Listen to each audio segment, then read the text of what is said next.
আর 5টা বাঙালির মতো সবাই আজকে দিনে মা সরস্বতীর আরাধনা করে, আর আমরা তো ছোটবেলা থেকেই করে এসেছি। তো স্বাভাবিকভাবে আজকে মা সরস্বতীর বাগদেবীর আরাধনায় আমরা ব্রতী হয়েছি, মায়ের কাছে প্রার্থনা করছি মা আমাদের পশ্চিমবঙ্গের মানুষকে ভালো রাখেন, আমাদের পরিবারের সকল ছেলে মেয়েদেরকে সদ্বুদ্ধি দেয়। মায়ের কাছে এটাই প্রার্থনা করব যে মা যেন পশ্চিমবঙ্গের শিক্ষা ব্যবস্থায় যে অনাচার চলছে, যে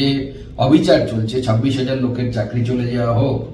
বা এই যে দিনের পর দিন এসএসসি না হওয়া হোক, বা আমাদের যারা চাকরি প্রার্থী তাদেরকে এই শীতের ঠান্ডায় কলকাতার রাস্তায় আন্দোলনরত অবস্থায় থাকা হোক, বাঙালিকে যেন মা এই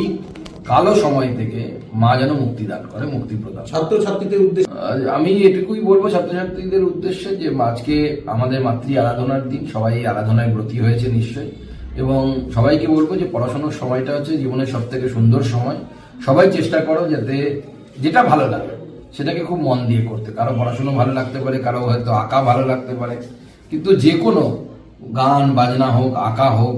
বা কোনো বাদ্যযন্ত্র শেখার বিষয়ে থাকতে পারে, বা অন্য কোনো প্রতিভা হোক, যার যেটা ভালো লাগে সেই বিষয়টি নিয়ে সবাই যেন মন দিয়ে আমরা করি, এবং আমরা ভারতবর্ষকে, এই দেশকে যেন সামনের দিকে এগিয়ে নিয়ে যাই, বাংলাকে যেন সামনের দিকে এগিয়ে নিয়ে যাই।